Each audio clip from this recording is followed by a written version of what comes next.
तो पिछले दिन हम लोग ये फिजिकल प्रॉपर्टीज ऑफ मिनरल जो है वो हम लोग कवर कर चुके हैं। और उसके रिलेटेड जो नोट्स वगैरह है, मतलब मैं कॉन्सेप्चुअल जो पार्ट है मैं खुद बढ़ाऊंगा, और नोट्स वगैरह जो है वो सब। मेरा ऑडियो क्लियर है सबके? सबको आवाज ठीक से जा रहा है? हाँ। अच्छा।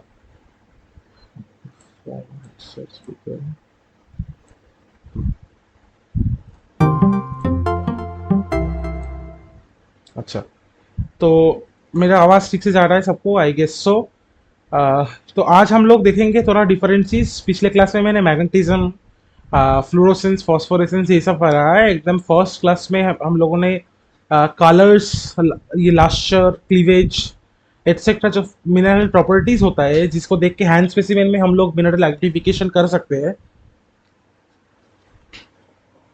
Those thing we have gone through. तो आज हम लोग स्टार्ट करेंगे third class of mineralogy disease, वो है crystal structures. Crystal structures. So let's start the class now. So we will start from crystal structures.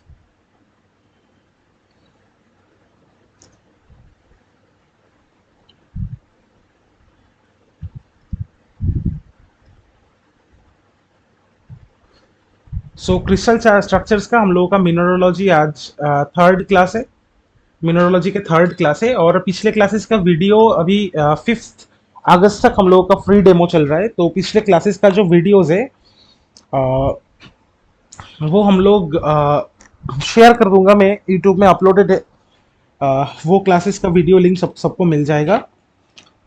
और एक चीज की तो चलो स्टार्ट करते हैं। जो लोग नए हैं, thank you for joining. Just check us out, we are new, so अच्छा। तो क्रिस्टल स्ट्रक्चर्स पढ़ने की पहले हम लोगों को जो जानना है वो है बॉन्डिंग। बॉन्डिंग कैसे कैसे होता है? तो बॉन्डिंग जो प्रिडोमिनेंट बॉन्डिंग होता है, बॉन्डिंग जो टाइप्स ऑफ बॉन्डिंग जो प्रिडोमिनेंट होता है, एक होता है हम लोगों का मेटेलिक बॉन्डिंग। Metallic bonding. दूसरा हम लोगों का होता है कोवेलेंट बॉन्डिंग। एंड तीसरा हम लोगों का होता है आयोनिक बॉन्डिंग।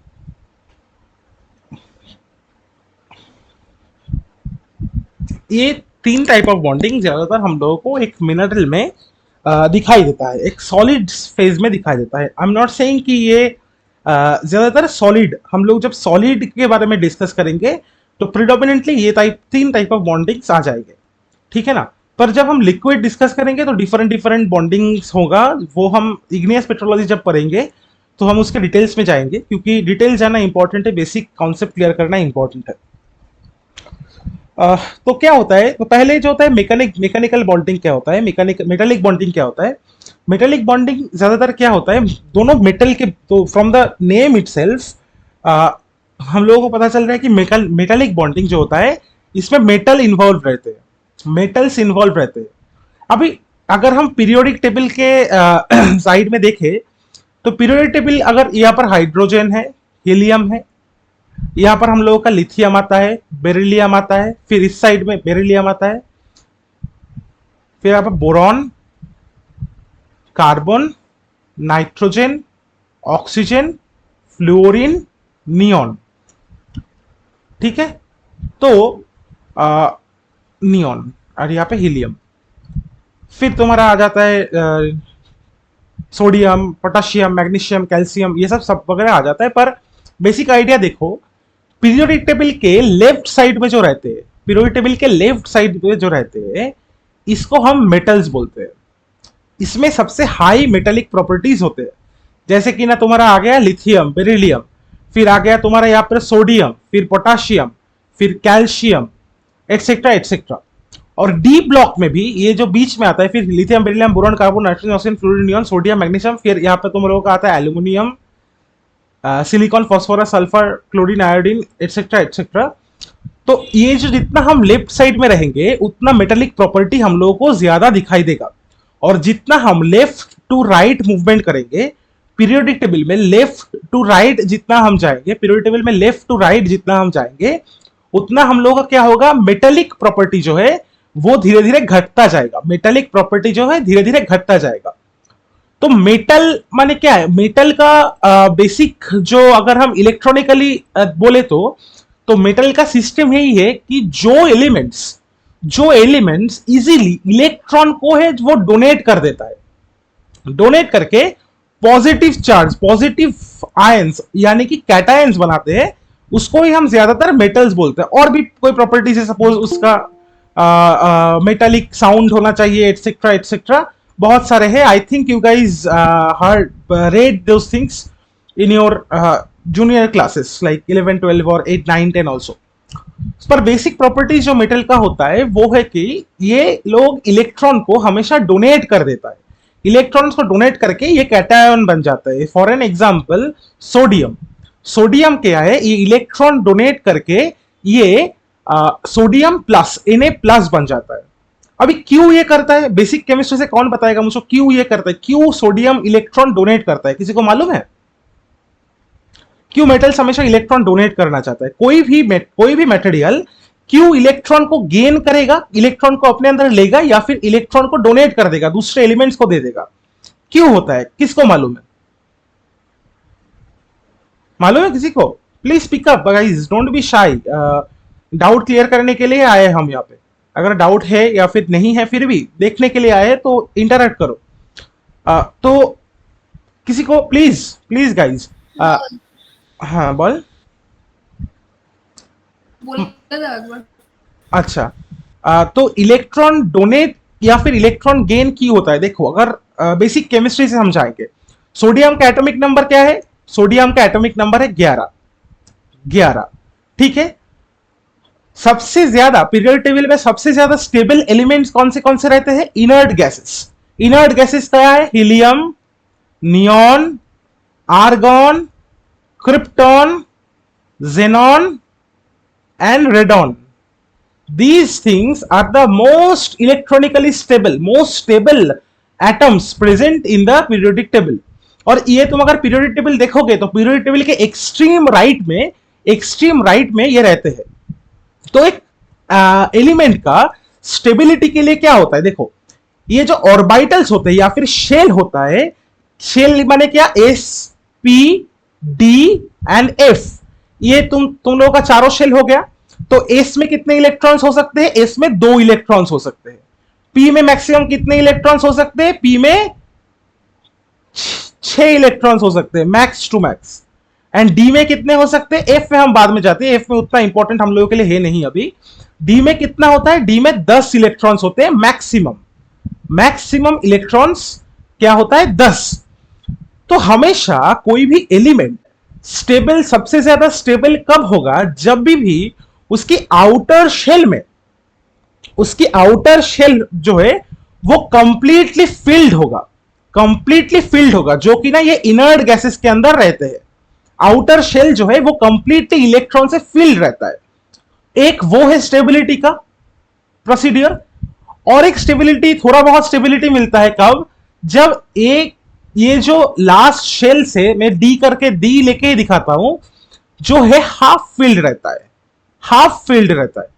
फुल फिल्ड हो गया तो सबसे हाईली स्टेबल, और जब हाफ फिल्ड रहता है तब भी थोड़ा बहुत ये स्टेबल हो जाता है। अभी देखो सोडियम का कितना हो गया एटॉमिक नंबर, देखो सोडियम का एटॉमिक नंबर कितना हो गया? सोडियम का एटॉमिक नंबर हो गया हम लोगों का, क्या बोला मैंने, 10, 11 सोडियम, 11 एटॉमिक नंबर हो गया। तो एटॉमिक नंबर अगर 11 है तो इसके पास इलेक्ट्रॉन भी 11 ही होंगे, हाँ कि ना बोल दो यार। एक न्यूट्रल एटम में proton equal two electrons number होता है, तब भी जाके वो न्यूट्रल होता है, इसके कोई चार्ज नहीं रहता है। तो अगर ये एक इलेक्ट्रॉन रिलीज कर देता है सोडियम, तो ये बन जाता है Na+। तब उसके अंदर कितने इलेक्ट्रॉन्स रहते हैं? इसके अंदर रहते हैं 10। तो अगर हम इसको स्टडी करें, इसका ऑर्बिटल के हिसाब से डिवाइड करें, तो देखो कैसे डिवाइड करते हैं, 1s 2s 2p 3s 3p 3d। तो हम लोग कैसे डिवाइड करते हैं? पहले हम 1s को फुल करेंगे सोडियम के लिए, हम 11 सोडियम ले रहे हैं, अभी 1s ले रहे हैं, तो 1s के लिए कितना होगा? 1s2 फिर होगा फिर हमारा 2s2, फिर हो गया हमारा 2p6, कितना हो गया 10, और लास्ट में कितना रहा 3s1। 3s1। तो अभी देखो क्या सीन है। स्टेबिलिटी हमेशा हम लोगों को कैसे मिलेगा, जब कि ना ये एक इनर्ट गैस की तरह बिहेव करेगा। इनर्ट गैस की इलेक्ट्रॉनिक कॉन्फ़िगरेशन जो है उसको रीच करेगा। इनर्ट गैस माने नोबल गैसेस। तो सोडियम से अगर हम लोग एक इलेक्ट्रॉन हटा दे, मतलब उसका इलेक्ट्रॉन नंबर कितना होगा 10। तो अगर हम फिर देखें, फिर इलेक्ट्रॉनिक कॉन्फ़िगरेशन उसका निकाले तो कितना होगा 1s2, 2s2 एंड 2p6। फिर उसका इलेक्ट्रॉनिक कॉन्फ़िगरेशन होगा। Welcome to the GeoQuest classes. You are hardly welcome. Please join us for till the last. So अभी जब सोडियम एक इलेक्ट्रॉन रिलीज कर देगा तब इसका क्या होगा, इलेक्ट्रॉन नंबर कितना होगा 10, मतलब 1s2, 2s2, 2p6। ठीक है, तो 2p6 का मतलब इसका लास्ट ऑर्बिटल क्या है 2p। तो 2p में क्या है, इसका कितना इलेक्ट्रॉन है 6। मतलब क्या है, ये जो p ऑर्बिटल है, ये जिसका लास्ट ऑर्बिटल है, इसमें टोटल 6 इलेक्ट्रॉन्स है। मतलब कोई भी अनपेयर्ड इलेक्ट्रॉन्स नहीं है। ये p ऑर्बिटल जो है ये कंप्लीटली फुल्ड है। p ऑर्बिटल जो है कंप्लीटली फुल्ड है। तो मैंने क्या बोला, अगर कंप्लीट फुल्ड होता है तो उसको एक स्टेबिलिटी होता है। मैक्सिमम स्टेबिलिटी रीच कब करता है, वो नियरेस्ट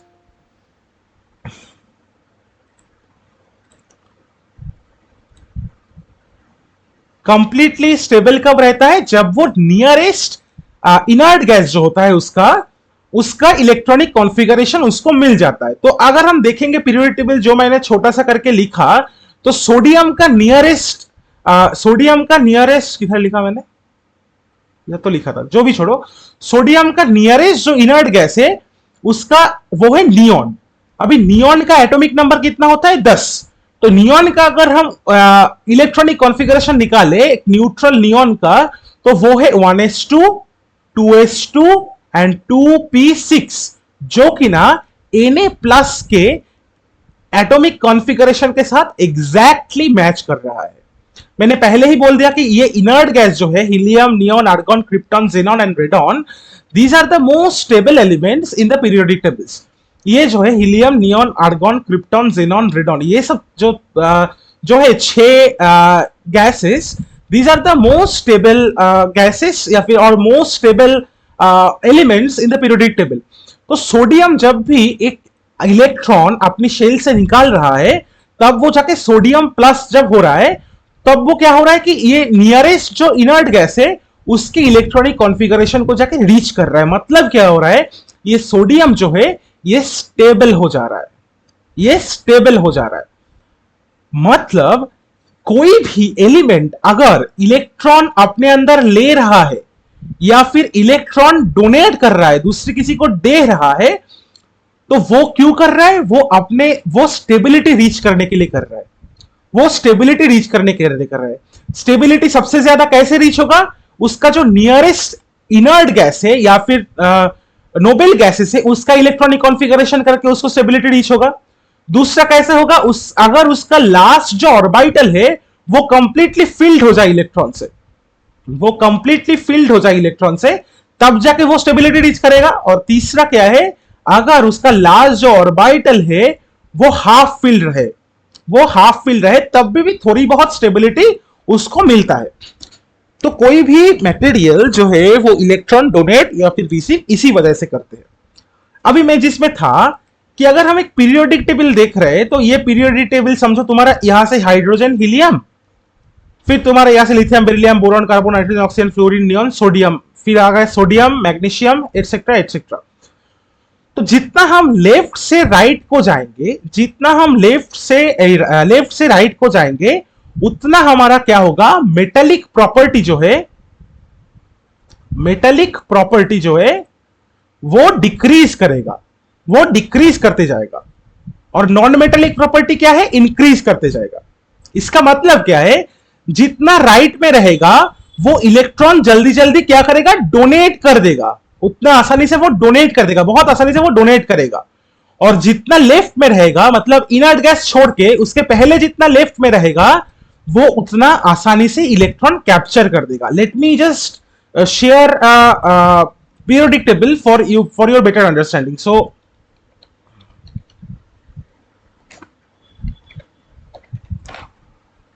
So देखो पीरियोडिक टेबल अगर हम देखेंगे, मैं काम करता हूँ एक डाउनलोड कर लेता हूँ, सबसे अच्छा है. सॉरी गाइज, मैं डाउनलोड करना भूल गया क्योंकि मैं सोचा था कि इतना डिटेल्स में नहीं जाऊंगा, पर ठीक है चलो, तुम लोगों को ही समझने आसानी होगा.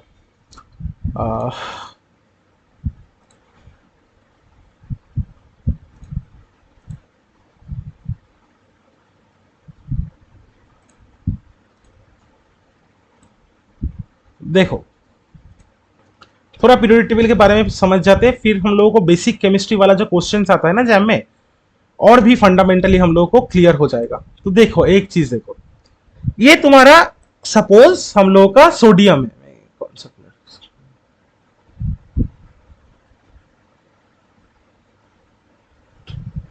ये सपोज तुम लोगों का सोडियम है और ये हो गया तुम्हारा ऑक्सीजन. तो ऑक्सीजन और सोडियम दोनों का ही नियरेस्ट जो इनर्ट गैसेस होता है, ये हाइड्रोजन, ये helium, neon, argon, krypton, xenon, radon, ये इनर्ट गैसेस हो गया. तो ऑक्सीजन का भी नियरेस्ट इनर्ट गैस हो रहा है नियॉन. सोडियम का भी अगर बैक से देखो तो नियरेस्ट जो इनर्ट गैस हो रहा है ये हो रहा है नियॉन. तो हमेशा ये ऑक्सीजन या फिर सोडियम क्या कोशिश करेगा, ये इलेक्ट्रॉन डोनेट करके या फिर एक्सेप्ट करके ये नियॉन की इलेक्ट्रॉनिक कॉन्फ़िगरेशन को रीच करना चाहेगा. तो हम ऑक्सीजन क्या करते हैं, ऑक्सीजन 2 इलेक्ट्रॉन रिलीज करके O2 माइनस हो जाता है, O2 माइनस हो जाता है. तो अगर हम ऑक्सीजन का इलेक्ट्रॉनिक कॉन्फ़िगरेशन देखें तो ऑक्सीजन क्या है, ऑक्सीजन का एटॉमिक नंबर है एक न्यूट्रल ऑक्सीजन का 8, और ऑक्सीजन जब O2 माइनस होता है तो इसका अमाउंट ऑफ इलेक्ट्रॉन कितना होता है 10. तो मैंने पहले ही देखा, अगर 10 लिखे तो 1:2, 2:2, 2p6, जो कि ना नियॉन की इलेक्ट्रॉनिक कॉन्फ़िगरेशन है, जो कि ना नियॉन की इलेक्ट्रॉनिक कॉन्फ़िगरेशन को मैच कर जा रहा है. इसीलिए ऑक्सीजन क्या करेगा, ऑक्सीजन बाहर से ये इलेक्ट्रॉन जो है, ये इलेक्ट्रॉन अपने अंदर एक्सेप्ट करेगा. अभी ये इलेक्ट्रॉन जो ऑक्सीजन एक्सेप्ट कर रहा है, ये इलेक्ट्रॉन जो ऑक्सीजन एक्सेप्ट कर रहा है, वो इलेक्ट्रॉन ऑक्सीजन को कौन दे रहा है, ये इलेक्ट्रॉन जो ऑक्सीजन एक्सेप्ट कर रहा है, ये इलेक्ट्रॉन्स ऑक्सीजन को कौन दे रहा है, ये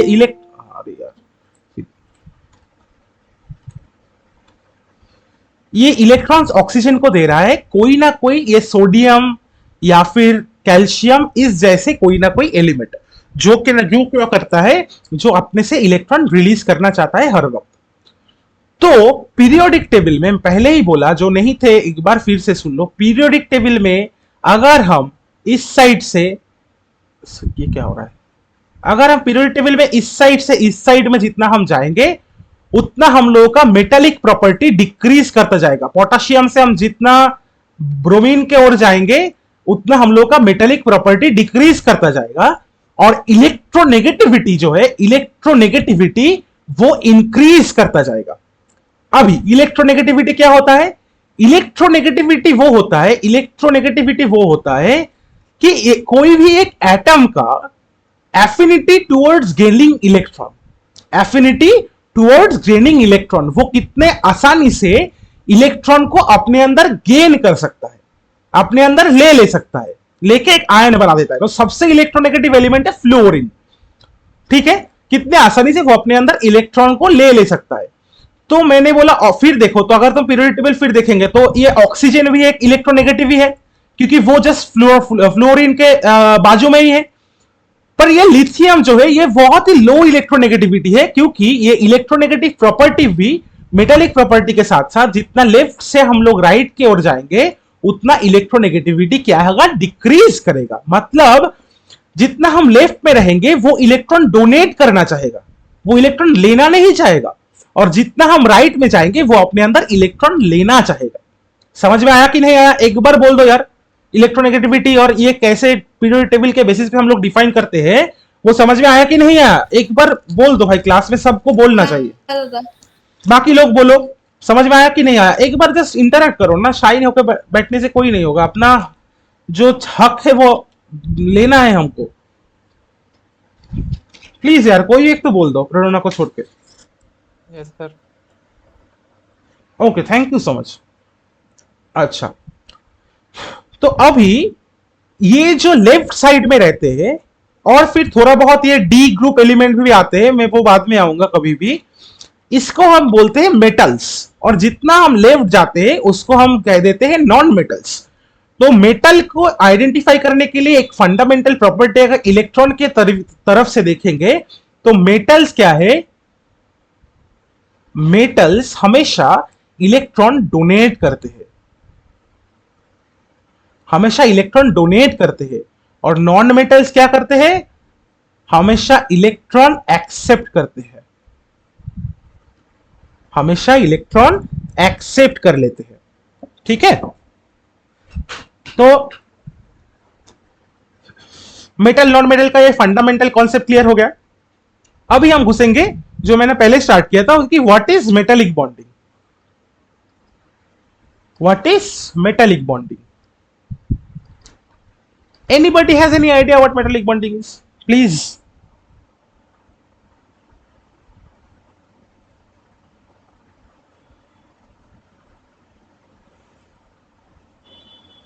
Please, any guys, what is metallic bonding?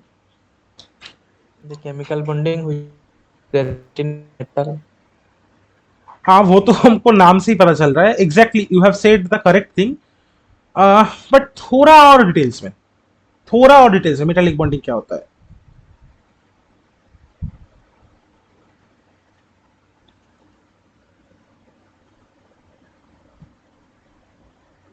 देखो,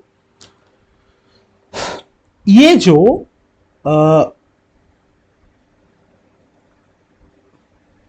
ये जो मेटल्स होता है ना, ये जो मेटल्स होता है,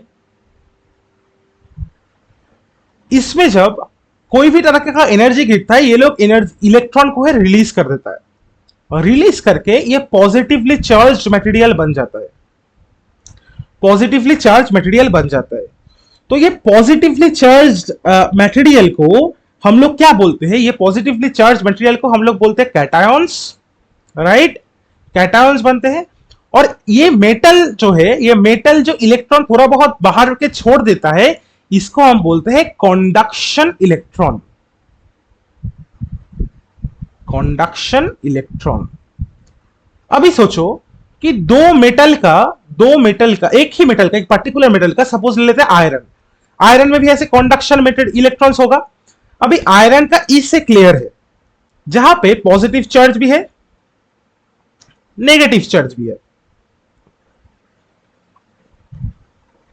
और आयरन का एक और लेयर है, मतलब मैं मॉलिक्यूलर लेवल में बोल रहा हूं ना, बहुत मैग्नीफाइंग में देखेंगे तो थोड़ा थोड़ा लेयर लेयर स्ट्रक्चर्स होगा।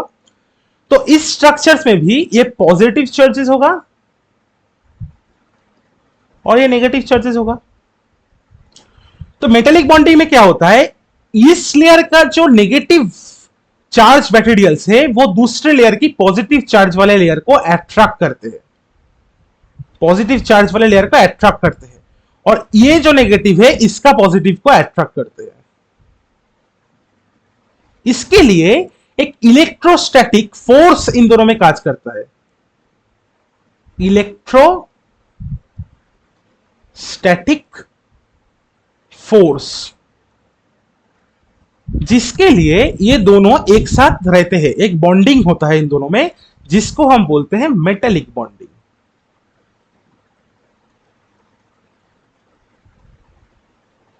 तो नाम से ही पता चल रहा है मेटेलिक बॉन्डिंग कौन दिखाएगा, मेटल्स। मेटेलिक बॉन्डिंग कौन दिखाएगा, मेटल्स। तो मेटेलिक बॉन्डिंग कंपैरेटिवली इन तीनों में से सबसे वीक बॉन्डिंग है। ये जो मैंने लिखा था, ये मेटेलिक बॉन्डिंग, कोवेलेंट बॉन्डिंग और आयनिक बॉन्डिंग में मेटेलिक बॉन्डिंग जो है ये सबसे वीकेस्ट है, सबसे वीकेस्ट है। फिर आता है हम लोग का कोवेलेंट बॉन्डिंग।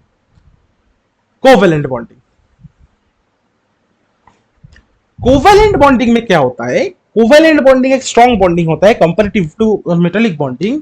और कोवेलेंट बॉन्डिंग में क्या होता है, इलेक्ट्रॉन जो है वो शेयर करते हैं, इलेक्ट्रॉन जो है वो शेयर करते हैं। कैसे? सपोज H2O, मैंने पहले ही बोला था कि हाइड्रोजन जो है, हाइड्रोजन एकदम पीरियोडिक टेबल के लेफ्ट में है, तो ये क्या करना चाहेगा, हाइड्रोजन इलेक्ट्रॉन को क्या करना चाहेगा, रिलीज करना चाहेगा।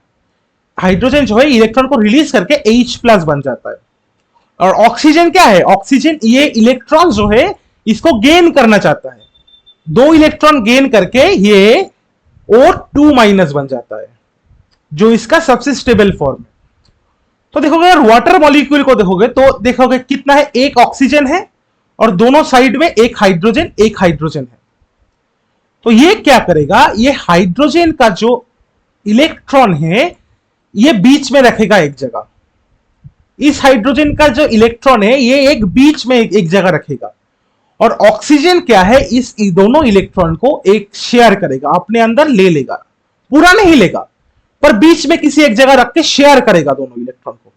एक ही इलेक्ट्रॉन है, ये दोनों शेयर कर रहा है, एक ही इलेक्ट्रॉन को ऑक्सीजन भी शेयर कर रहा है, इस हाइड्रोजन भी शेयर कर रहा है, और ये हाइड्रोजन भी इस इलेक्ट्रॉन को शेयर कर रहा है, ये ऑक्सीजन भी ये इस इलेक्ट्रॉन को शेयर कर रहा है। अभी देखो तो इसके वजह से क्या हो रहा है, हाइड्रोजन प्लस हो जा रहा है और ऑक्सीजन O2 माइनस हो जा रहा है, ऑक्सीजन अपना स्टेबिलिटी रीच कर पा रहा है।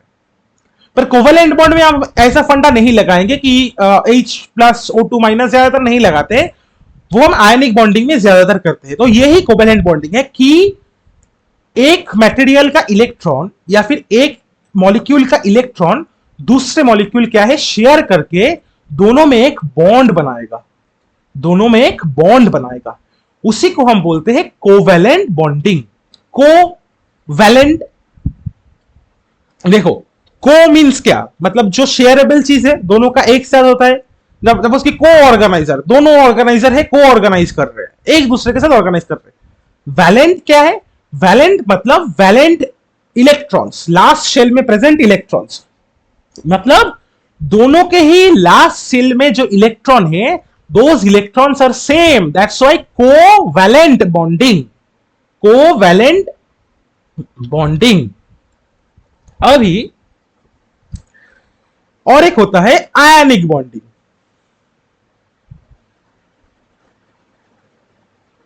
आयनिक बॉन्डिंग, आयनिक बॉन्डिंग में क्या होता है, ये इलेक्ट्रॉन शेयर नहीं करता है, ये कंप्लीटली एक एलिमेंट दूसरे एलिमेंट को इलेक्ट्रॉन दे देता है। जैसे कि ना हम लोगों का NaCl, NaCl बहुत क्या है, ये टेबल सॉल्ट भी है, इसको हम टेबल सॉल्ट भी बोलते हैं, इसको हम टेबल सॉल्ट भी बोलते हैं। जो नमक हम खाते हैं NaCl ही तो है। तो NaCl में क्या होता है, Na क्या, मैंने क्या बोला कि Na एक मेटल है, देखो Na यहां पर एक मेटल है, Na एक मेटल है, तो मेटल क्या करेगा, इलेक्ट्रॉन क्या करना चाहेगा, बोलो एक बार मेरे साथ, इलेक्ट्रॉन क्या करेगा, मेटल डोनेट करेगा या एक्सेप्ट करेगा, क्या करेगा, सोडियम डोनेट, डोनेट, एग्जैक्टली। और एकदम पीरियोडिक टेबल के इस पर है क्लोरीन, क्लोरीन क्या करेगा, इलेक्ट्रॉन को डोनेट करेगा या एक्सेप्ट करेगा, एक्सेप्ट करेंगे। क्यों, किस प्रॉपर्टी के बेसिस पे ये होता है, तो आर्गन, हाँ आर्गन को रीच करने के लिए, एग्जैक्टली। पर ये क्लोरीन का जो एफिनिटी है ना टुवर्ड्स इलेक्ट्रॉन, एफिनिटी मतलब प्यार, क्लोरीन पसंद करता है इलेक्ट्रॉन को, तो ये एफिनिटी को हम बोलते हैं इलेक्ट्रोनेगेटिविटी। और सोडियम का जो इलेक्ट्रॉन डोनेट करने का हर वक्त कोशिश में रहता है, इसको हम बोलते हैं इलेक्ट्रोपॉजिटिविटी। तो क्लोरीन का इलेक्ट्रोनेगेटिव होने की वजह से ये हमेशा इलेक्ट्रॉन को एक्सेप्ट करेगा और ये सोडियम डोनेट कर देगा। तो क्या होगा, ये सोडियम है, इसका लास्ट शेल में 1 है, और क्लोरीन का भी चाहिए लास्ट शेल में 7 है, 7 इलेक्ट्रॉन है उसको, सॉरी 5 है, सॉरी 5 है, जो भी है। तो इलेक्ट्रॉन एक्सेप्ट करना चाहेगा, ये सोडियम क्या करेगा, पूरा अपना जो एक इलेक्ट्रॉन है ये क्लोरीन को देके उसके साथ एक अलायंस कर देगा, बॉन्ड कर देगा, तो ये बन जाता है NaCl। तो इसमें पोलरिटी रहता है, ये Na प्लस हो जाता है, ये Cl माइनस हो जाता है, इसमें पूरा पोलरिटी रहता है। पोलरिटी समझते हो, यहां पर एक पॉजिटिव चार्ज, यहां पर एक नेगेटिव चार्ज, इसीलिए जब सॉल्ट में से एक पॉजिटिव एक पोल, यहां पर एक पॉजिटिव पोल बन जाता है, यहां के नेगेटिव पोल बन जाता है। इसीलिए सॉल्टेड वाटर जो होता है, ये जो सॉल्टेड वाटर होता है, that is a very good conductor of electricity. salted water is always a very good conductor of electricity. Why? Because this nature कि सोडियम में प्लस बन जाता है, क्लोरीन में माइनस बन जाता है.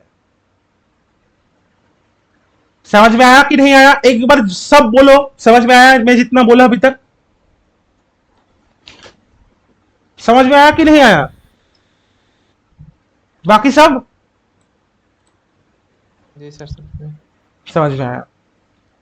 ठीक है. अभी हम अभी थोड़ा मिनरल, ये तो बेसिक केमिस्ट्री में पढ़ाया क्योंकि वो इंपॉर्टेंट होता है. ये केमिस्ट्री लगा के ही हम समझेंगे अभी.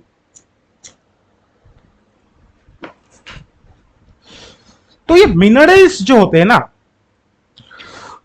ये भी एक ही ना एक दूसरे के साथ एक मिनरल्स क्या होता है, मतलब कोई केमिकल कॉम्पोजिशन है उसका. मतलब क्या, या अभी सोचो SiO2. SiO2 SiO2 क्या है? वर्ड्स है. तो ये एक दूसरे के साथ बॉन्ड ही करेगा ना, ये बॉन्ड करके ही एक साथ रहता है. ये बॉन्ड करके, तो बॉन्डिंग जानना इसीलिए इंपॉर्टेंट है. तो अभी हम जाएंगे कि आयनिक बॉन्डिंग जो होता है, इसको क्या क्या फैक्टर जो है वो कंट्रोल करता है. स्ट्रक्चर्स,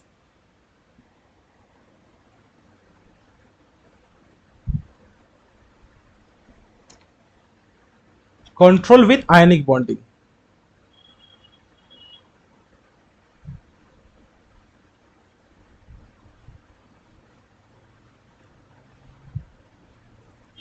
बाय द वे, मैं नेसे से पढ़ रहा हूँ विलियम डी नेसे. मैं वो बुक फॉलो करता हूँ, और जो सब चीज नेसे में नहीं है वो भी मैं क्लास में कवर करूंगा.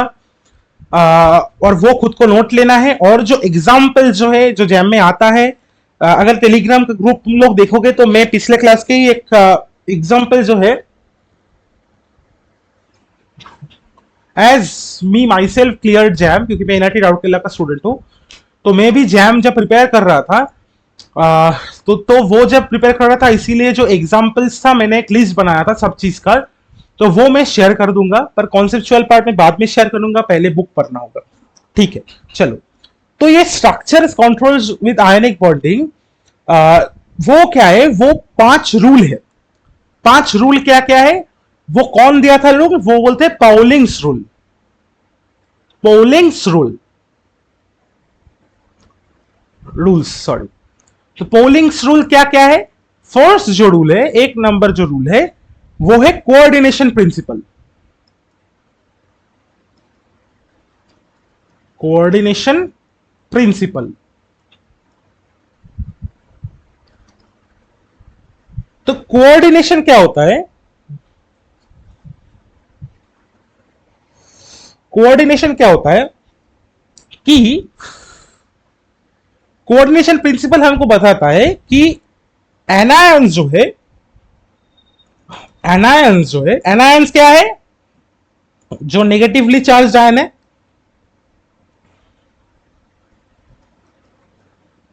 और कैटायंस क्या है? Positively charge ion. तो एक चीज मुझको पिछले वाले स्टोरी से बताओ कि ये पीरियोडिक टेबल का किस साइड वाला एलिमेंट्स कैटायन बनाएगा और किस साइड वाला एलिमेंट्स एनायन बनाएगा? बोलो यार, सोडियम क्या बनाएगा? कैटायन बनाएगा या एनायन बनाएगा? हाँ, कैटायन बनाएगा सोडियम. कैटायन बनाएगा सोडियम. तो फिर ब्रोमीन, क्लोरीन क्या बनाएगा?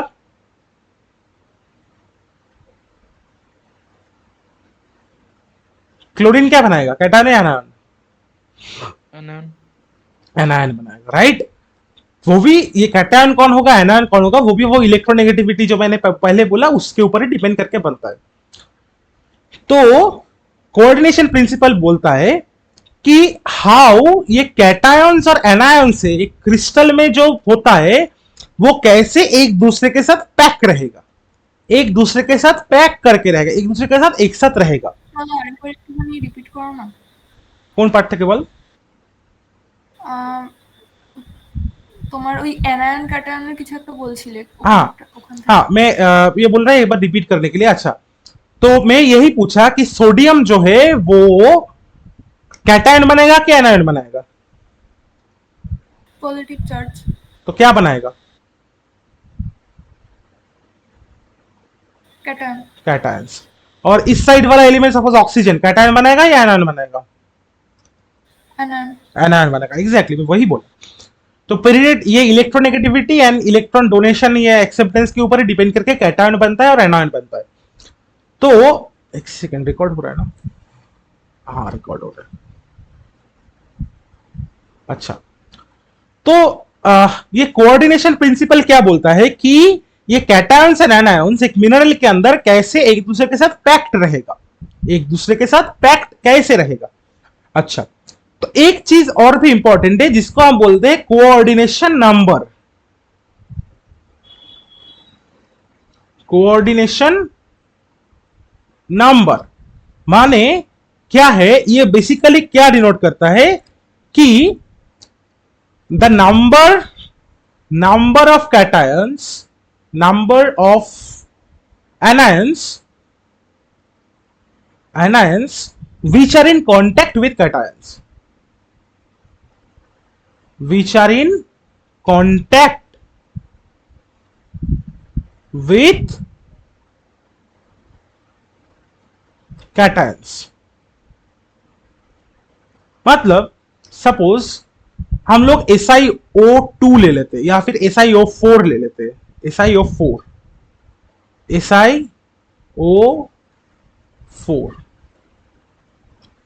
तो SiO4 में कैटायंस कौन सा होगा और एनायन कौन सा होगा? बोलो। SiO4 में ऑक्सीजन और सिलिकॉन है, तो कैटायन कौन होगा, एनायन कौन होगा? कौन बताएगा? Oxygen, anion. के एनायन कैटायन कौन सा होगा और एनायन कौन सा होगा?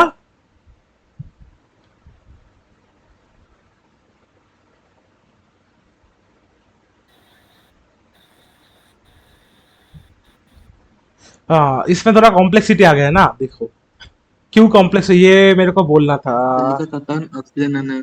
सिलिका कैटायन, ऑक्सीजन एनायन की पीरियोडिक टेबल देखो ना, मैंने क्या बोला कि जितना लेफ्ट से राइट में जाएगा, जितना लेफ्ट से राइट में जाएगा उतना उसका इलेक्ट्रोनेगेटिविटी क्या है, इंक्रीज करता जाएगा। तो सिलिका यहां पे है, ऑक्सीजन यहां पे है, तो ऑक्सीजन सिलिकॉन से फार राइट में है, तो इसका इलेक्ट्रोनेगेटिविटी हाई होगा कंपेयर टू सिलिकॉन। तो कैटायन कौन बनेगा, इलेक्ट्रॉन कौन लेगा? रोना, ऑक्सीजन। और इलेक्ट्रॉन कौन डोनेट करेगा? सिलिका। सिलिका। तो कैटायन कौन बनेगा? सिलिका। एनायन कौन बनेगा? ऑक्सीजन। Oxygen, exactly. तो ये हो गया हम लोगों का कैटायन, और ये चार जो है ये है एनायन हम लोगों का। तो कोऑर्डिनेशन नंबर क्या बोलता है? कोऑर्डिनेशन नंबर यही स्टेट करते हैं कि number of cations, number of anions which are in contact with a cation, तो यहां पे कैटायन है सिलिका, उसके कांटेक्ट में कितने ऑक्सीजन है? कितने ऑक्सीजन है? 4 ऑक्सीजन। 4 ऑक्सीजन। तो SiO4 में सिलिका का कोऑर्डिनेशन नंबर कितना होगा?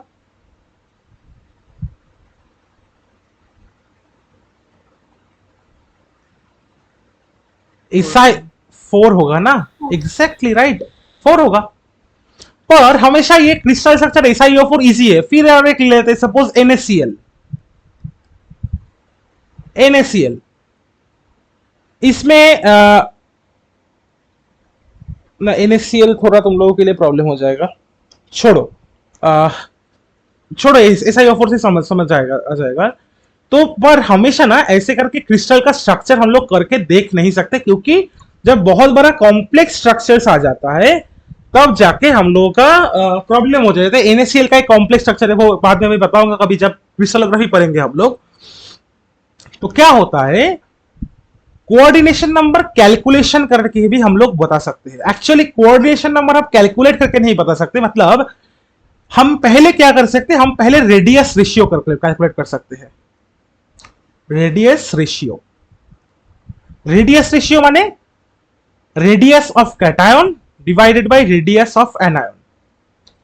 अभी radius of cation by divide by radius of anion हम करेंगे तो हम लोगों को एक पर्टिकुलर वैल्यू मिलेगा, राइट? सपोज हम लोगों को वैल्यू ये मिल गया 0.255 या फिर 0.732, ठीक है? ठीक है कि नहीं ठीक है?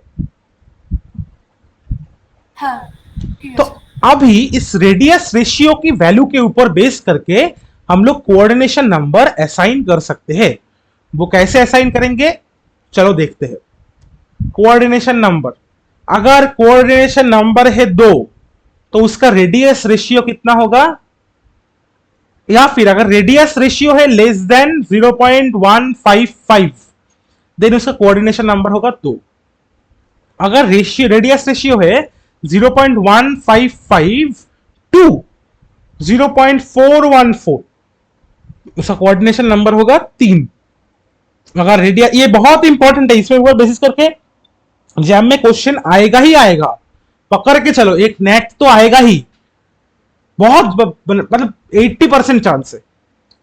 फिर तुम्हारा हो गया 0.414 टू 0.732 इसका कोऑर्डिनेशन नंबर होगा, सॉरी एक सेकंड मैंने कुछ छोड़ दिया था, सॉरी सॉरी सॉरी सॉरी, यहाँ पे 0.414 नहीं, एक second, my bad extremely sorry, 0.225 इसका होगा 3, 0.225 टू 0.414 इसका होगा 4, 0.414 टू 0.732 इसका होगा 6, 0.732 टू 1 इसका होगा 8 और ऑलमोस्ट इक्वल टू 1, तो इसका कोऑर्डिनेशन नंबर कितना होगा, इसका कोऑर्डिनेशन नंबर होगा 12, कोऑर्डिनेशन नंबर होगा 12, ठीक है? अभी जो मुझको ये बताएगा कि क्यों रेडियस रेशियो 1 से ऊपर हम नहीं ले रहे हैं, ठीक है ना, मैं बहुत खुश हो जाऊंगा। Now if you guys can tell me क्यों रेडियस रेशियो यहां पे हम लोग 1 से ज्यादा नहीं ले रहे हैं, मतलब मैं समझूंगा कि उसका कॉन्सेप्ट पूरा पूरा क्लियर है बेसिक केमिस्ट्री का। किसको मालूम है? राजेश, विभा एंड प्रेरणा, कोई बोल सकते हो या मैं बोल दूं? बोलो, थोड़ा सोचो 2 मिनट। कि भैया आपने बोला कि ठीक है, रेडियस रेशियो के बेसिस पे हम लोग कोऑर्डिनेशन नंबर जो है वो डिफाइन कर दे रहे हैं, रेडियस रेशियो के बेसिस पे हम लोग कोऑर्डिनेशन नंबर डिफाइन कर दे रहे हैं, बट आप तो कभी रेडियस रेशियो 1 से ज्यादा ले ही नहीं रहे हैं। तो अगर रेडियस रेशियो 1 से ज्यादा हो जाएगा तब क्या करेंगे हम लोग? एनीबडी?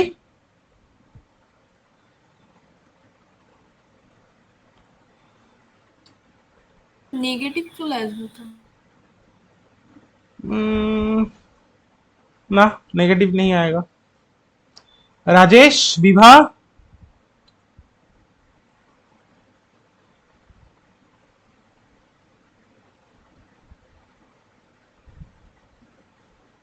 राजेश मालूम है?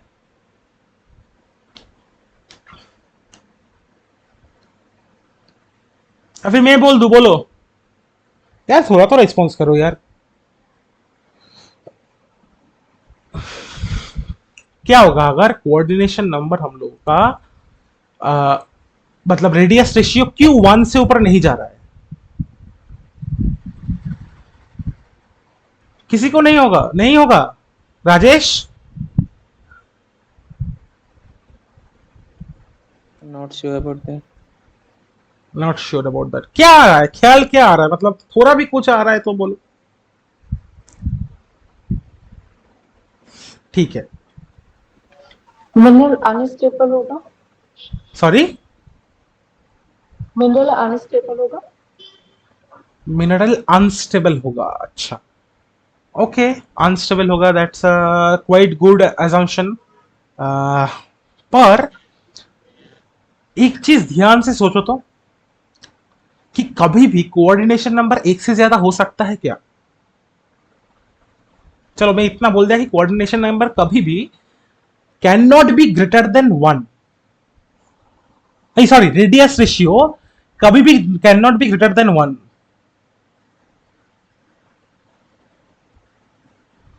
रेडियस रेशियो कभी भी वन हो सकता है क्या? वो ग्रेटर देन वन हो सकता है? क्या सोचो, रेडियस रेशियो क्या, किस किस का रेशियो है? Ratio, Ratio is never been more than that sorry because it is ratio. Sorry sorry sorry, Ratio is never been more than that. Ratio is never more than that. ratio can be Equal more to than one. one. Ratio can be more than one if the ratio of, if the, suppose let's take an hypothetical situation, if the radius of the cation is 2 micrometer suppose, or micron, and the radius of the anion is 1, then the ratio would be 2:1 means 2, right? So ratio can be greater than 1, but there is a chemical concept which you need to understand to answer the question. Okay, so let's go there. Thank you Biva for communicating, I really like that, and Manoj also. Manoj, right? Rajesh, sorry, I'm sorry with names, so please kindly forgive me. So एक चीज देखो, simple सा logic ये है कि cation का size can never ever be greater than anion. Cation का size कभी भी एनायन से नहीं बड़ा हो सकता है। This is the reason why radius ratio can never be greater than 1।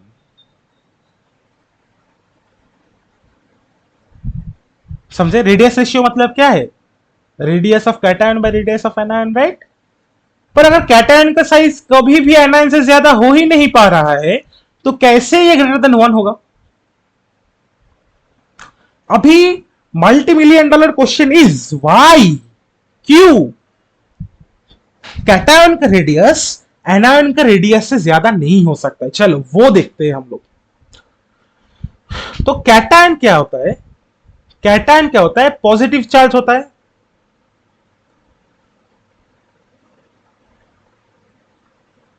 अभी एक एटम का अगर हम स्ट्रक्चर देखेंगे, ये न्यूक्लियस है, ये न्यूक्लियस पॉजिटिवली चार्ज्ड है, और उसके सराउंडिंग राउंड ऑर्बिट में इलेक्ट्रॉन्स घूमता है। उसके राउंड ऑर्बिट में इलेक्ट्रॉन्स घूमता है, 1 2 3 जो भी घूमता है। तो सपोज ये एक मॉलिक्यूल था, सपोज ये एक एटम था, सपोज ए। अभी क्या हो रहा है, ये ए ना 2 इलेक्ट्रॉन रिलीज करके A2+ बन जा रहा है। तो चलो 2 इलेक्ट्रॉन हम लोग हटा देते हैं, 2 इलेक्ट्रॉन्स हम लोग हटा देते हैं। उसका जो लास्ट, तो इलेक्ट्रॉन जब निकलेगा तो अंदर से तो नहीं निकल सकता है, इस ऑर्बिट से नहीं निकल सकता है, वो बाहर वाले ऑर्बिट से निकलेगा। तो इसको हम हटा देते हैं। चलो 4 थे, अभी 2 हो गए। 4 थे, अभी कितना हो गया? 2। ठीक है। तो अभी एक न्यूक्लियस का एक अट्रैक्शन फोर्स होता है, जिसको हम बोलते हैं न्यूक्लियर अट्रैक्शन फोर्स। ये न्यूक्लियर अट्रैक्शन फोर्स जो है ना, ये इलेक्ट्रॉन के ऊपर इलेक्ट्रॉन को अपने तरफ खींचता है।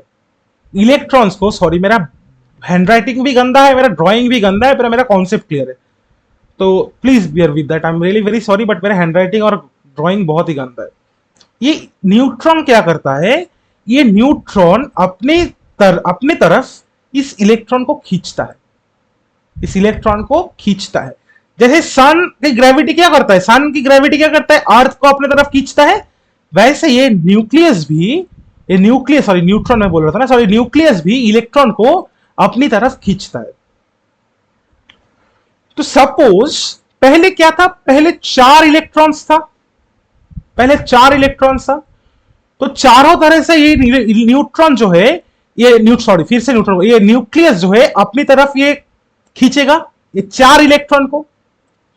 अभी न्यूट्रॉन का तो चार्ज फिक्स है, सपोज न्यूट्रॉन का तो चार्ज फिक्स है, सपोज न्यूट्रॉन में 10 प्रोटॉन है, तो इसके लिए चार्ज इसका फिक्स्ड है, तो चार्ज ही फिक्स है, इसीलिए इसका अट्रैक्शन फोर्स है, न्यूक्लियर अट्रैक्शन फोर्स जो है वो भी फिक्स्ड है, राइट? हाँ कि ना बोल दो यार, फिक्स्ड है कि नहीं है? फिक्स्ड है, राइट? हाँ। अभी क्या हुआ, 2 इलेक्ट्रॉन इस यहां से निकल गया, 2 इलेक्ट्रॉन यहां से निकल गया, फिर से मेरा वो गोला आंकना पड़ेगा, ठीक है चलो कोई बात नहीं, 2 इलेक्ट्रॉन यहां से निकल गया, तो अभी उसको 4 इलेक्ट्रॉन्स को अपनी तरफ खींचना नहीं पड़ रहा है, बस 2 ही इलेक्ट्रॉन को खींचना पड़ रहा है। वो सेम अमाउंट ऑफ एनर्जी लेके ये 2 इलेक्ट्रॉन को अपनी तरफ खींच रहा है। तब क्या होगा, ये इलेक्ट्रॉन का जो ऑर्बिट है ये धीरे धीरे करके शिफ्ट करके इसके पास आ जाएगा, क्योंकि इसका अट्रैक्शन फोर्स सेम रह के भी अट्रैक्शन फोर्स पर न्यू इलेक्ट्रॉन वो है वो घट गया है। मतलब सपोज ये 10 एनर्जी से, सपोज कुछ यूनिट होगा, 10 यूनिट से ये इलेक्ट्रॉन को अपनी तरफ खींच रहा था, तो ये 10 चारों में बांट रहा था, तो 10/4 इज इक्वल टू 2.5, तो हर एक इलेक्ट्रॉन के ऊपर 2.5 यूनिट फोर्स लग रहा था। अभी ये बस 2 को ही खींच रहा है, तो 10/2 मतलब 5 यूनिट फोर्स लेके ये इलेक्ट्रॉन्स को अपनी तरफ खींच रहा है। तो क्या होगा, ये इलेक्ट्रॉन्स ये न्यूक्लियस के पास आ जाएगा। इलेक्ट्रॉन्स पास आने का मतलब क्या है, ये ऑर्बिट जो है ये भी इसके पास आ जाएगा, न्यूक्लियस के पास आ जाएगा। मतलब क्या है, पहले अगर ए के साइज ऐसा था, ए के सपोज ए एटम के साइज ऐसा था, अभी A2+ बनने के बाद ए एटम के साइज छोटा हो जाएगा। सिमिलरली अगर हम एनायंस को देखें, सपोज बी करके एक था, उसके भी न्यूक्लियस के सराउंडिंग में जो लास्ट उसका ऑर्बिट था उसमें 4 इलेक्ट्रॉन थे, तो वो भी ये 4 इलेक्ट्रॉन को एक amount of unit of force या फिर एनर्जी लेके अपने अंदर खींच रहा था, अपने साइड खींच रहा था। अभी क्या हो गया, B2- बनने की वजह से 2 इलेक्ट्रॉन इसके लास्ट शेल में ऐड हो गया। ना क्या 2 इलेक्ट्रॉन्स ऐड होने की वजह से क्या हो गया, अभी 6 हो गया यहां पे number of electrons.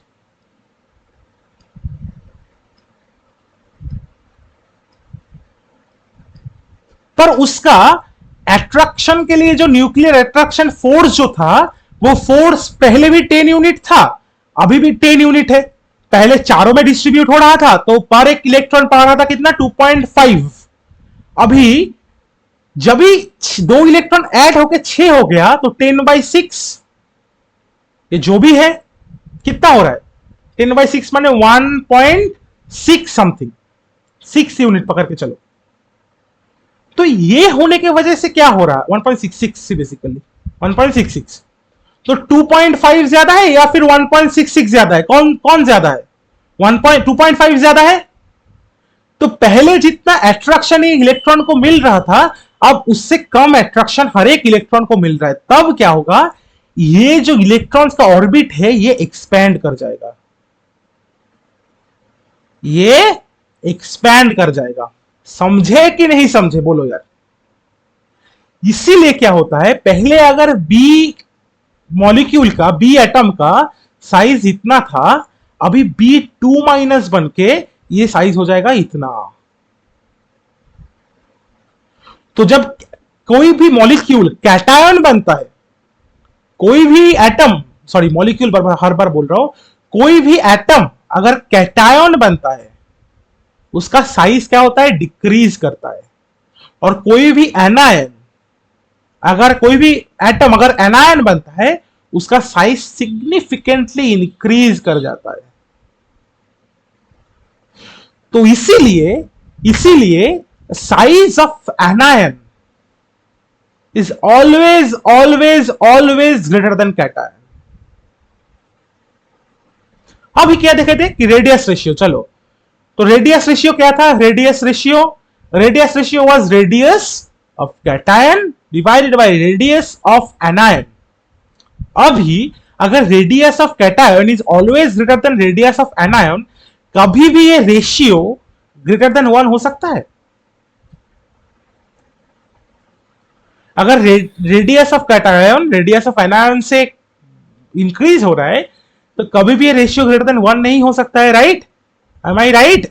Please tell you guys, am I right? Is my concept right? Rajesh Vibha,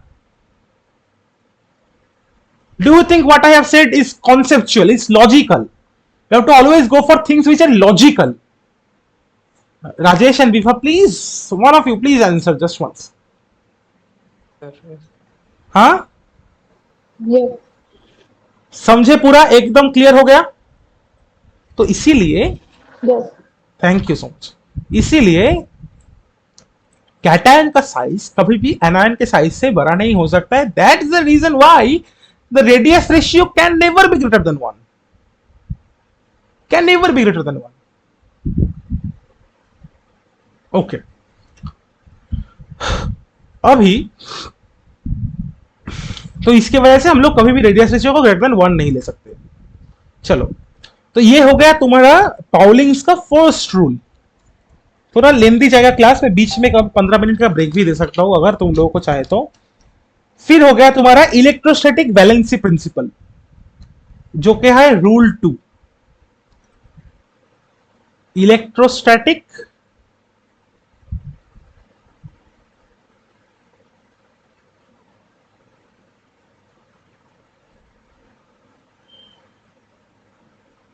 valency principal.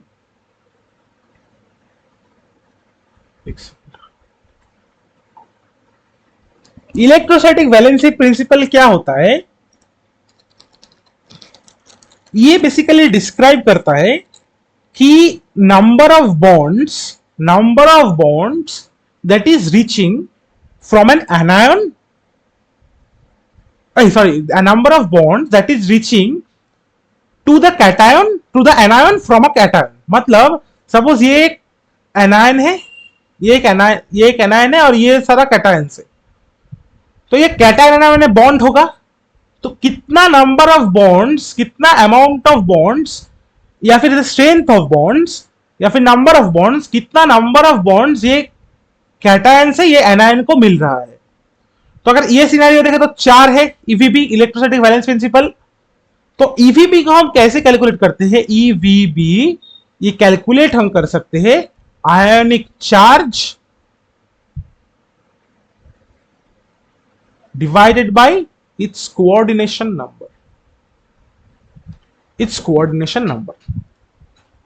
क्यों कर रहे हैं ये? Electrostatic valence bond principle basically EVB जो बोलेगा वो बेसिकली इसको ही हम कर रहे हैं, ठीक है ना? तो ये क्या दर्शाता है? ये ना ईवीबी जो है ये एक्चुअली स्ट्रेन दर्शाता है एक बॉन्ड का। Electrostatic valence EVB bond strength. अभी इसके ऊपर डिवाइड करके हम लोग 3 तरीके का बॉन्ड होता है, 3 तरीके के बॉन्ड को हम डिवाइड कर सकते हैं। एक होता है तुम्हारा आइसोडेस्मिक बॉन्ड। आइसोडेस्मिक बॉन्ड मतलब सपोज एक पर्टिकुलर मॉलिक्यूल जो हो रहा है, एक पर्टिकुलर मॉलिक्यूल में डिफरेंट बॉन्ड हो सकता है। सपोज देखते हैं कि एक ही पर्टिकुलर मॉलिक्यूल में यहां पर ए एक एनायन है, बी एक एनायन है, ठीक है? या फिर ए एक कैटायन है, बी एक कैटायन है। ये दोनों ही एक ही पर्टिकुलर मॉलिक्यूल के अंदर ही है, पर ये दोनों डिफरेंट ओ नामक एनायन के साथ बॉन्ड बना रहा है। ओ नामक जो एनायन है इसके साथ बॉन्ड बना रहा है। अभी आइसोडेसिमिक बॉन्ड तब भी होगा जब ए के साथ बना हुआ एनायन का बॉन्ड और बी के साथ बना हुआ एनायन का बॉन्ड का जो स्ट्रेंथ है वो इक्वल होगा। मतलब every bond present in that particular molecule, every ionic bond present in that particular molecule will be of same strength. Same strength माने ए के साथ बनाया हुआ ये कैटायन, ए के साथ बनाया हुआ ये एनायन का बॉन्ड और बी के साथ बनाया हुआ वो एनायन का बॉन्ड, ये दोनों का बॉन्ड स्ट्रेंथ जो है वो सेम रहेगा। तब भी जाके इसको हम आइसोडेसिमिक बॉन्ड बोलते हैं और इसको हम यूनिफॉर्म बॉन्ड भी बोलते हैं। तो ये क्यों इंपॉर्टेंट है? मतलब तुम इस वाले मिनरल से कोई एक कैटायन को निकालने के लिए, कोई भी ए कैटायन या बी कैटायन को निकालने के लिए तुमको सेम अमाउंट ऑफ एनर्जी देना पड़ेगा। मतलब ये बॉन्ड ब्रेक करने के लिए तुमको 1 भी इलेक्ट्रॉन वोल्ट एनर्जी देना पड़ेगा, ये बॉन्ड को ब्रेक करने के लिए भी तुमको 1 इलेक्ट्रॉन वोल्ट एनर्जी देना पड़ेगा। फिर आता है तुम्हारा non uniform bonds. Non uniform bonds,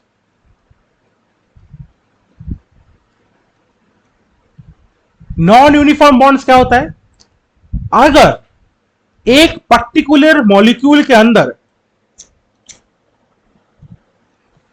present जो सारे बॉन्ड्स है उस बॉन्ड्स का बॉन्ड स्ट्रेंथ जो है सिमिलर नहीं है तो उसको हम नॉन यूनिफॉर्म बोलते हैं। Exactly opposite of isodesmic. अभी नॉन यूनिफॉर्म में क्या होता है ना, 2 डिवीजन होता है, एक होता है एनाइसोडेसिमिक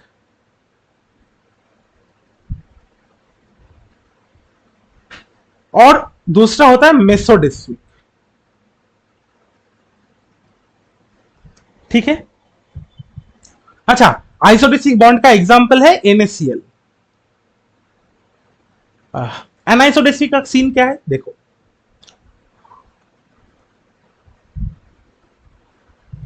एनाइसोडेसिमिक बॉन्ड तब होता है जब जनरली दिखाया जाता है जब कोई भी एक मिनरल 2 हाईली चार्ज कैटायन को कंटेन करता है। कैटायन को कंटेन करता है। So contains 2 highly charge cation, for example CaCO3। CaCO3 का स्ट्रक्चर क्या होता है? यहां पर ऑक्सीजन, यहां पर ऑक्सीजन, यहां पर ऑक्सीजन, यहां पर कैल्शियम। ठीक है। अभी चलो इसका ना Ca2+ है ये, सॉरी मैं क्या बहुत बड़ा गलती कर दिया, एक सेकंड। यहां पर एक ऑक्सीजन होगा ना, तभी जो कैटायन में तो बॉन्ड नहीं होगा Ca, और इस साइड में भी एक ऑक्सीजन होगा, क्योंकि ये देखो अभी ये ऑक्सीजन का चार्ज कितना है 1+, जो भी है। अभी ये कार्बन का चार्ज कितना है? कार्बन का क्या बोला मैंने, EV कैलकुलेट करने के लिए क्या चाहिए? आयनिक चार्ज बाय कोऑर्डिनेशन नंबर। तो ये का आयनिक चार्ज कितना है कार्बन का आयनिक चार्ज है +4, और इसका कोऑर्डिनेशन नंबर कितना होगा? कार्बन के साइड में कितना चीज घूम रहा है? 1 2 3 4, 1 2 3 4। ये वाला जो ऑक्सीजन है ना, ये एग्जैक्टली एक मॉलिक्यूल के अंदर नहीं पड़ता है, ये मॉलिक्यूल्स ना एक दूसरे के साथ मतलब अरेंज होता है। तो ये दोनों मॉलिक्यूल का एक सेम ऑक्सीजन में से ऐसा होता है। देखो तुम लोग फिर से प्रॉपर समझ जाएगा। सॉरी ऑक्सीजन यहां पे, सॉरी माय बैड, Ca, फिर यहां पे आ गया तुम्हारा एक ऑक्सीजन, फिर यहां पर और एक ऑक्सीजन और एक ऑक्सीजन और एक ऑक्सीजन, ऐसे करके फिर ये ऑक्सीजन फिर से किसी एक Ca के साथ करेगा, ये Ca फिर एक ऑक्सीजन फिर C, ऐसे करके होता है। तो अभी हम देखा जाए तो ये कार्बन का आयनिक चार्ज है कितना? 4। ठीक है। और ये कितने एनायन से घिरा हुआ है? 4। तो इसका EV कितना होगा? 1। तो हर एक का होगा 1, हर एक बॉन्ड का ये होगा 1। और कैल्शियम का कितना होगा? कैल्शियम का चार्ज है 2। सॉरी ये ना, अभी ये जो ऑक्सीजन है, ये ऑक्सीजन तो इस मॉलिक्यूल का नहीं है, ये ऑक्सीजन भी बेसिकली इस मॉलिक्यूल का नहीं है, ये शेयर कर रहे हैं। तो बेसिकली यहां पर भी हमारे देखेंगे तो एक सीए दूसरे से ऐसे करके अलग से अटैच्ड है, तो इसका कोऑर्डिनेशन नंबर होगा 1 2 3 4 5। सो बेसिकली ये होगा 2/5, 2/5। तो बेसिकली देखो इस बॉन्ड का जो ईवीबी है और ये बॉन्ड का जो ईवीबी है दोनों अनइक्वल है, दोनों क्या है, अनइक्वल है। इसीलिए इसको हम एनाइसोडेस्मिक बॉन्ड बोलते हैं। किसको प्रॉब्लम हुआ ये समझ में बोलो।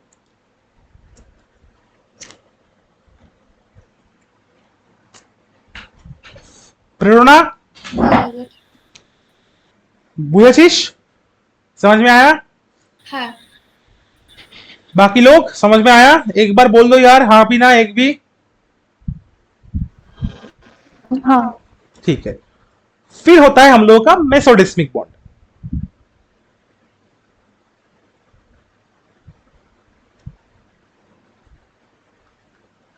मेसोडेस्मिक बॉन्ड क्या होता है? मेसोडेस्मिक बॉन्ड में मेसोडेस्मिक बॉन्ड एक यूनिक टाइप ऑफ बॉन्ड है, एक सेकंड, जिसमें क्या हो ना एक स्पेशल केस है, पर ये इंपॉर्टेंट है जियोलॉजिकल कॉन्सेप्ट के लिए, क्योंकि ये कैटायंस जो होगा मेसोडेस्मिक बॉन्ड में प्रेजेंट जो कैटायंस होगा वो एग्जैक्टली ये एनायंस का हाफ चार्ज कैरी करेगा अपने अंदर। जैसे कि ना SiO4, SiO4 देखो SiO4 स्ट्रक्चर में ये ऑक्सीजन का चार्ज कितना होता है, कौन बताएगा? 2 -2 राइट। तो हर एक ऑक्सीजन का -2, पर ये ऑक्सीजन से SI कितना चार्ज ले रहा है? हर एक ऑक्सीजन के SI का क्या है, SI का कितना है, Si4+, तो ये 4 ही ले सकता है। तो ये ऑक्सीजन से SI कितना ले रहा है, 4 ऑक्सीजन है तो एक ऑक्सीजन से SI कितना ले रहा है, 1 करके ले रहा है, 1 चार्ज ले रहा है, और बाकी 1 चार्ज ये ऑक्सीजन में रह जा रहा है। -1 ये ऑक्सीजन में रह जा रहा है। इसीलिए जब हम SiO4 लिखते हैं तो हम ब्रैकेट में 4- लिखते हैं। ठीक है, देखो कैटायंस क्या कर रहा है, ये एनायंस के, हर एक एनायंस के exactly half amount of charge ये अपने अंदर ले रहा है, हाफ अमाउंट ऑफ चार्ज ये अपने अंदर ले रहा है। समझ में आया कि नहीं आया? तो इसको हम बोलेंगे मेसोडेस्मिक बॉन्ड। अभी और एक 2-3 कॉन्सेप्चुअल पार्ट है जो पाउलिंग रूल में, अभी रूल डिवाइड करके नहीं पढ़ाऊंगा। एक और चीज है, कोई भी अगर मिनरल देखोगे तो ये एक मिनरल है, ये एक मिनरल है। अभी कौन आ रहा है?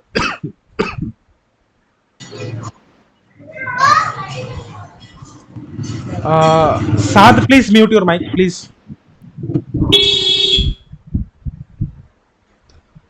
कोई भी एक मिनरल अगर होगा तो इस मिनरल का सबसे अनस्टेबल पार्ट कौन सा होगा मालूम है? इसका कॉर्नर्स, इसका कॉर्नर्स एंड या इसका फेस। क्यों होता है देखो, सपोज ये एक चेन ऑफ मिनरल है, ये एक चेन ऑफ मिनरल है, SiO, यहां पर O, यहां पर Si, यहां पर SiO, फिर यहां पर ऑक्सीजन आ गया, फिर यहां पे Si, ऑक्सीजन, फिर यहां पर ऑक्सीजन, फिर यहां पे Si, ऑक्सीजन, ये बीच में भी SI आ गया। ऐसे करके तो हम लोगों का मिनरल स्ट्रक्चर्स बनता है। SI, यहां पर ऑक्सीजन, फिर बॉन्ड करेगा यहां से, ऐसे करके मिनरल का स्ट्रक्चर बनता है।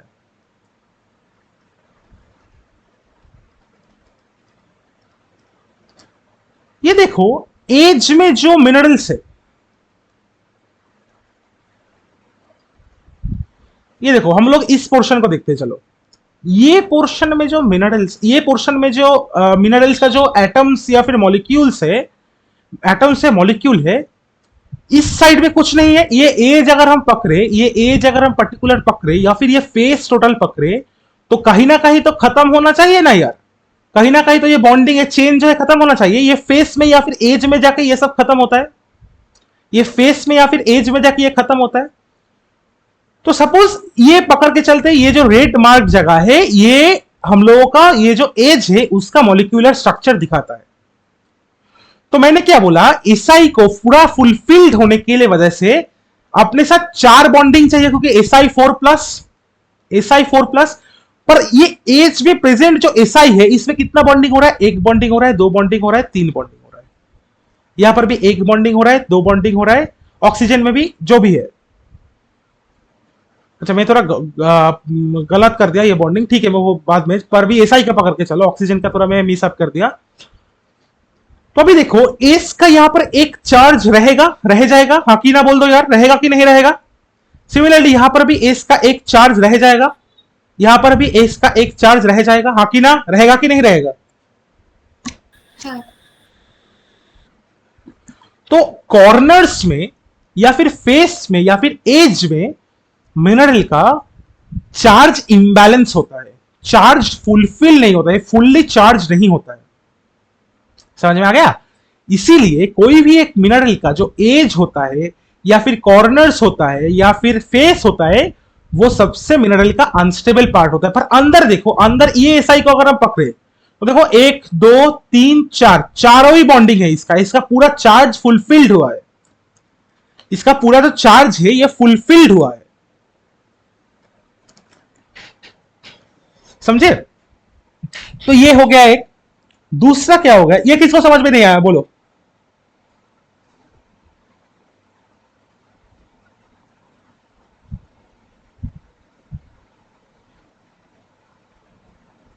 किसको समझ में नहीं आया।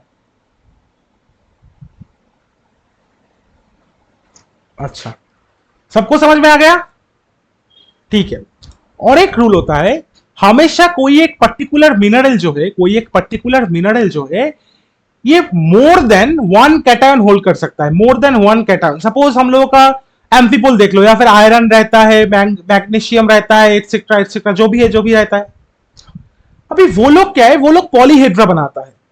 जो मिनरल स्ट्रक्चर हम लोग पढ़ेंगे तो डिटेल्स में जाके देखेंगे। कभी भी हायर चार्ज वाला जो कैटायन होगा वो 2 ऐसे करके शीट बनाता है, एक ऐसे शीट होता है पॉलीहेड्रा का, दूसरा शीट ऐसे होता है पॉलीहेड्रा का, ऐसे एक शीट होता है पॉलीहेड्रा का, और ये बीच में, इन दोनों के बीच में कैटायंस रहते हैं, इस जगह में कैटायंस रहते हैं। ये कैटायन क्या करते हैं, दोनों पॉलीहेड्रा के बीच में कनेक्ट करवाता है, कनेक्शन करवाता है, इसीलिए मिनरल स्ट्रक्चर स्टेबल होता है। कभी भी हाई चार्ज वाला जो कैटायन रहेगा, ये सपोज यहां पर भी एक कैटायन है, यहां पर भी एक कैटायन है बी, सपोज ए या बी जो भी है, यहां कैटायन सपोज पकड़ लो बी। अगर ए और बी में ए का चार्ज है +3 और बी का चार्ज है +4, सॉरी दूसरा पकड़ते, ए का चार्ज है +4 और बी का चार्ज है +3, कभी भी ये ए वाला जो है, कभी भी ये दोनों पॉलीहेड्रा के बीच में नहीं रहेगा, ये दोनों पॉलीहेड्रा के बीच में नहीं रहेगा कभी भी। क्यों, अगर ये बीच में रहेगा, अगर क्या बोला मैंने, जितना चार्ज ज्यादा होगा, प्रीवियस कॉन्सेप्ट में अगर चार्ज ज्यादा होगा मतलब ज्यादा इलेक्ट्रॉन लास्ट ऑर्बिटल से निकल रहा है, मतलब उसका साइज और भी ज्यादा होगा। साइज और ज्यादा होने के कारण ये जो है, ये अंदर का जो पॉलीहेड्रा वाला जो कैटायन है इसको रिपिल करेगा। रिपल्शन मान जानते हो ना, रिपिल मतलब दूसरे ओर में भगाना, मतलब ये एक कैटायन है, ये एक पॉजिटिव चार्ज है, एक दोनों को रिपिल करता है, ये दोनों अगर एक साथ डाल दोगे तो ये इस साइड जाएगा, ये इस साइड जाएगा। तो अगर ऐसा होगा तो ये मिनरल स्ट्रक्चर के लिए स्टेबल नहीं होगा। तो इसीलिए जो पॉलीहेड्रल, जो इंटरलेयर्ड जो कैटायंस होता है वो हमेशा कम चार्ज वाला कैटायंस होता है, और जो पॉलीहेड्रल कैटायंस होता है वो हमेशा लो चार्ज वाला होता है, हाई चार्ज वाला होता है, क्योंकि इसको घीर के पूरा एनायंस पूरा इसको घीर के रखते हैं, तो इसका चार्ज बैलेंस हो जाता है। समझ में आया कि नहीं आया, समझ में आया। Please repeat it. Sorry, Please repeat. Just explain किया आपने मुझे। ये A और B का +4 +3 वाला पार्ट। अच्छा देख, हाँ देखो क्या होगा, सपोज एक पॉलीहेड्रा है, ठीक है ना, यहां पर जो शीट है इसे पॉलीहेड्रा है। Polyhedra means, poly means many, Hedra means faces.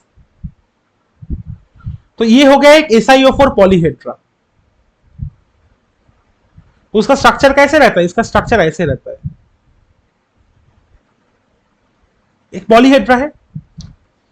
अभी सपोज एक एम्फीबोल ले लो। एम्फीबोल में SI भी रहता है, Si4+ और Fe सपोज 2+ है। तो एम्फीबोल में जब शीट बनेगा, एम्फीबोल शीट अगर बनेगा, एक पॉलीहेड्रा बनेगा, ये एक शीट है, दूसरा एक लेयर है। तो एम्फीबोल में प्रेजेंट ये सिलिकॉन, इसका चार्ज क्या है? ज्यादा है, तो ये हमेशा इस शीट के अंदर रहेगा, इस शीट के अंदर रहेगा। और ये दोनों शीट को कनेक्ट होना चाहिए, तब भी तो एक बड़ा स्ट्रक्चर फॉर्म करेगा। तो ये कनेक्ट कैसे होता है? ये बीच में आयरन रहता है, Fe2+ रहता है, जो कि ना इस पॉलीहेड्रा में प्रेजेंट है, जो ऑक्सीजन से या फिर एनायन से, जिसके साथ बॉन्डिंग करके रहते हैं और दोनों शीट को कनेक्ट करते हैं। तो ये बीच वाला जो कैटायंस होगा वो हमेशा लेस चार्ज वाला होगा। बीच वाला जो कैटायंस होगा हमेशा लेस चार्ज वाला होगा, और ये पॉलीहेड्रा वाला जो कैटायंस होगा ये हमेशा मोर चार्ज वाला होगा। क्यों? क्योंकि अगर ये बहुत बड़ा होता, अगर सपोज ये इतना बड़ा एक कैटायंस हो जाता, तो ये अंदर वाला जो पॉलीहेड्रा में जो कैटायंस है ना, इसको बहुत तेज रिपेल करता। रिपल्शन, रिपल्शन मालूम है? मतलब रिपल्शन मतलब ये एक कैटायन है, ये एक कैटायन है, दोनों पॉजिटिव चार्ज है, दोनों एक दूसरे को धक्का देगा ऑपोजिट साइड। तो अगर रिपल्शन फोर्स बहुत ज्यादा हो गया तो क्या होगा? ये मिनरल स्ट्रक्चर जो है वो स्टेबल नहीं होगा। तो हमेशा इस टाइप ऑफ स्ट्रक्चर्स में, जैसे कि ना बड़ा बड़ा मिनरल स्ट्रक्चर बनता है, जो सब mineral multiple amount of cations carry करते हैं, more than one cations carry करते हैं, उसमें हमेशा जो लोअर चार्ज वाला कैटायंस है, लोअर चार्ज वाला कैटायंस है, वो हमेशा बीच पे रहेगा, और हायर चार्ज वाला कैटायन जो है वो पॉलीहेड्रा के अंदर रहेगा। तो पॉलीहेड्रा के अंदर रहेगा। समझ में आया कि नहीं आया? अभी बोलो। हाँ हाँ, thank you. Clear Rajesh? Yes sir. समझे? राजेश समझा? Yes sir. एकदम बढ़िया।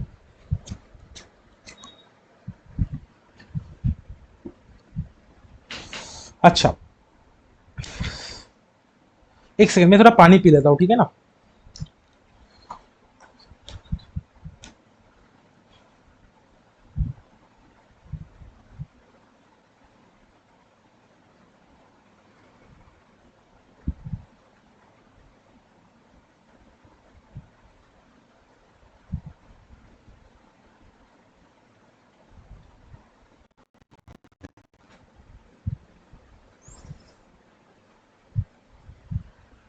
अच्छा चलो, नेक्स्ट टॉपिक हम लोगों का क्या है? नेक्स्ट टॉपिक है हम लोगों का डिफरेंट मिनरल स्ट्रक्चर्स, या फिर डिफरेंट क्या चीज देखेंगे हम लोग। चलो, तो पहले हम लोग स्टार्ट करते हैं। देखो क्लास का लेंदी जा रहा है, बोलो यार, फिर मैं ब्रेक दूंगा थोड़ा 15 मिनट का। बोलो, क्लास लेंदी हो रहा है? समझ में आ रहा है? सब दिमाग में रजिस्टर कर रहे हैं? हाँ कि ना? बोलो यार। हाँ। अच्छा, ब्रेक चाहिए तो मैं ब्रेक भी दे सकता हूं 10 मिनट का। प्रेरणा,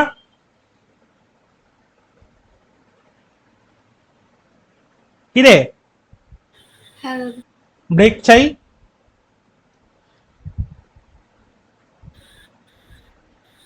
कौन एयरपोर्ट? इसके बाद भी मेरा 45 जाए छे। तेरा क्या इच्छा है वो बोल, मैं तेरे को पूछा।